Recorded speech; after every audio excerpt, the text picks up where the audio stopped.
Hmm. Hello, everybody. This is Rebecca here with the Deep Earth Singing Moon Community weekly reading for the week of April 11th. And this is take two for me because my phone rang just as I was starting with the first card. So I'll hold them up for you one more time. We have card number one, card number two, and card number three. I also have a fourth card, which is for us all for this week.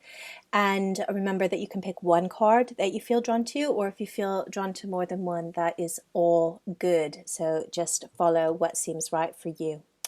So the first card, which I was just unveiling as my phone rang, ironically, is Ishtar and boundaries. Love yourself enough to say no to others' demands on your time and energy. Dear women, it is sometimes so hard to say no. You know, even the art of saying no, it is something that we need to cultivate in our lives. The reason we need to cultivate this is because we all have great work inside of us that is longing to get out.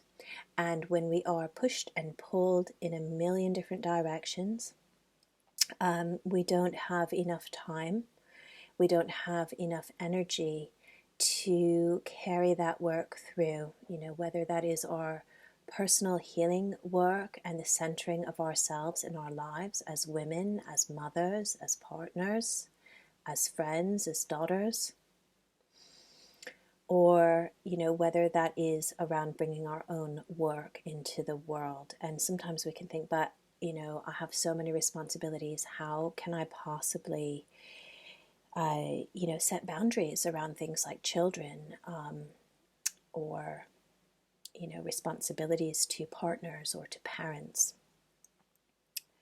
Love yourself enough to say no. It's a good time this week for cutting back and for identifying what is really important, what is really at stake. What is at stake when you give everything away and leave nothing for yourself? When you say no to other people and you say yes to yourself, it is not a selfish act. It's just an act of rebalancing and recentering yourself so that you can indeed carry through for yourself the things that are needed, that are needed in your life. If you take the time for yourself, if you take the time for your own health, your own body, your own spiritual work, your own fulfillment, what happens then? You have so much more to give to others. So this week, make sure that you set those boundaries, you hold those boundaries strong, pour that love and attention into yourself. And when you come through the other side, you will have much healthier boundaries and a much better capacity actually to say yes in ways that are healthy and strong and helpful for others. And you will have weeded out a lot of the unnecessary drain on yourself.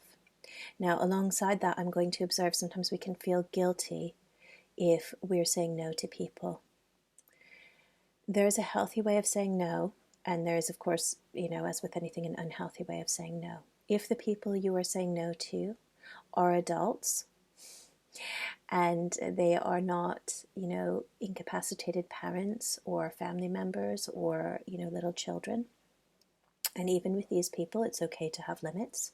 It's right to have limits. It's right to put boundaries in place so that you can care for yourself in order that you can care for them. If it is anyone else in your life, by respecting your own boundaries, you are doing them a favor as well, because everyone needs to take care of themselves. That is part of the journey, part of why we are here.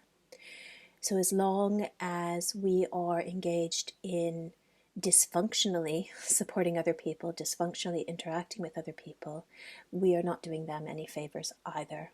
So know that when you set those boundaries, you are doing a good and right thing, not only for yourself, but also for other people. So that's for you this week, Ishtar, boundaries. If this is your card, take some time this week to have a look at your boundaries, have a look at the places where you are losing or leaking energy, and cut it down, bring it back, let yourself come back to center, hold those boundaries firm and strong, create a beautiful space for yourself to be in. Okay, card number 2, Mary Magdalene, unconditional love. Love yourself, others, and every situation, no matter what the outward appearances may be.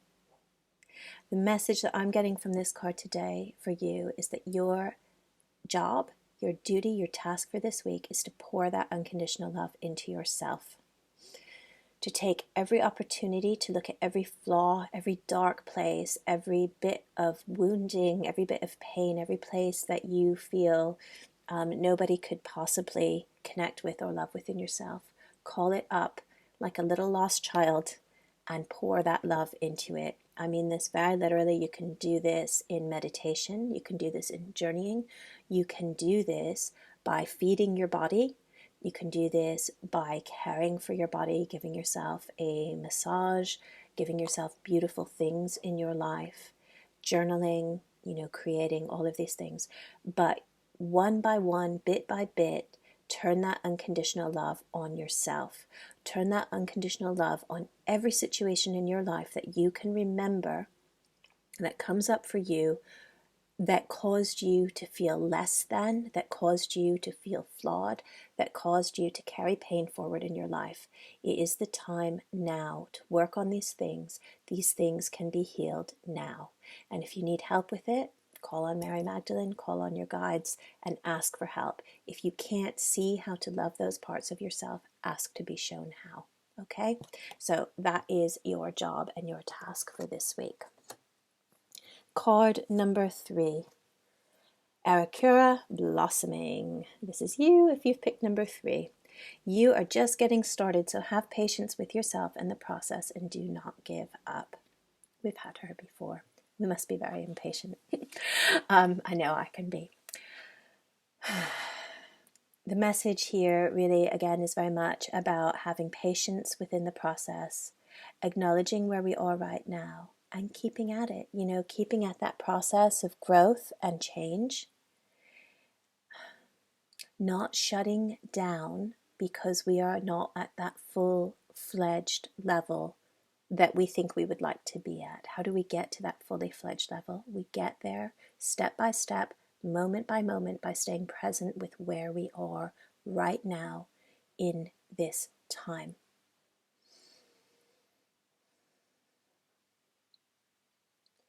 The focus for those of us who have picked card number 3 is on being receptive to change in our lives. Very often, we can have a vision of maybe what we would like, but we are not necessarily on a deeper level receptive or ready to welcome that vision in. And we start to pull little bits of ourselves out and create a wall of obstacles, or a whole obstacle course that we need to navigate. And we can get lost in that.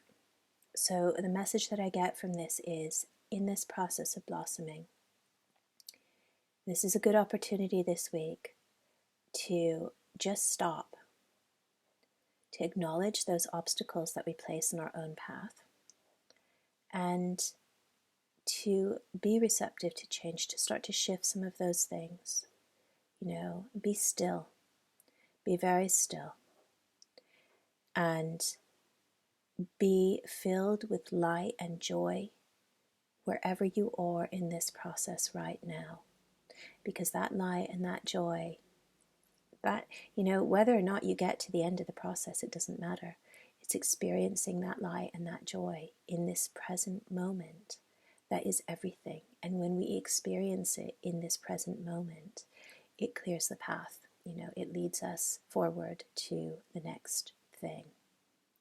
So I feel very much this is about getting out of our heads, getting out of where we think that we should be, and spending time just being receptive to the changes that we want to bring in, being receptive to letting go of anything that we've been holding that maybe is not helpful to that process, and just being joyful with where we are and not spending too much time worrying about what's coming or the future or whether or not we'll get there, but just trusting the process. I don't think that the buds on the plum trees, they're not worried about, am I going to become a plum? They're just there, and some of them will go through that entire process. Some of them will not. But regardless of that fact, the fact that they're there on that branch, in their own beautiful fragility and light, that's enough. So just be enough. Know that you are enough and be receptive to the change that comes. And know that whichever course your journey takes, there are gifts in that if we can just be in the present day. And we are here for adventure. We're here for learning. We're here for change. We're not here necessarily to have everything very rigid and intellectually set in stone. So yes, we can get there. Yes, we can fulfill our goals. But right now, this week, our task is being receptive to change and to where we are now. So the final card, we have Maeve. Cycles and rhythms. Honor the cycles of your body, energy levels, and emotions. How important is this? We live in a world that does not honor these things, although hopefully that's changing in certain places, in certain circles. You don't always have to be go, go, go. In fact, some of the most profound work and some of the fastest, biggest, deepest leaps forward happen in times of rest, in phases of rest. So if you are in a phase of rest, be in that phase of rest. If you are in that phase of growth, be in that phase of growth. When you're in that phase of growth, grab that thread of energy, let it fill you and go. When you're in that stage of fullness and full bloom, let your light shine. And when it's time to let that go and to step more quietly into the darker places and into the darkness, let that be too. The moon is constantly going through these cycles. She does not resist that process because she knows that when the time of dying is complete, when the time of resting is complete, that then the time of new life and rebirth will come. The same with the earth. We go through these seasons. The earth does not resist this season, so why should we? So just honor where you are this week in that process. Notice where you are. Maybe for some of us, it's not even so much honoring as just beginning to connect in with our bodies, just beginning to connect in with what's going on with ourselves, because it's very easy to become alienated from these cycles, very easy to become alienated from that way of communicating with our bodies because we get so stuck in our heads. So staying, giving yourself that space to feel into what's going on with you, and honoring what's going on with you in this time, and being with wherever you are in the cycle, knowing that it's always moving, it's always changing, and wherever you are, your time of growth will come, your time of letting go will come, your time of rest will come, and your time of rebirth and new growth and new activity will come as well. So just trusting that and, learning from the cycles of nature around us. It's really good to go out for a walk in nature and just notice, and notice how you can see signs of each of the seasons, each piece of the cycle. Even, at any time of the year when you go out, if you go out, and ask to be shown this and have a look. All right, so that is our reading for the week of April 11th. And, come on into the Deep Earth Singing Moon community, join our closed group, and come and share with us what's going on in your week. Come and share in our virtual circle. And if you do need any personal support or help, we have people that can do healing and readings within our group, and we also have a really lovely space for people to share their work as well. So, blessings everybody, and we will see you next week.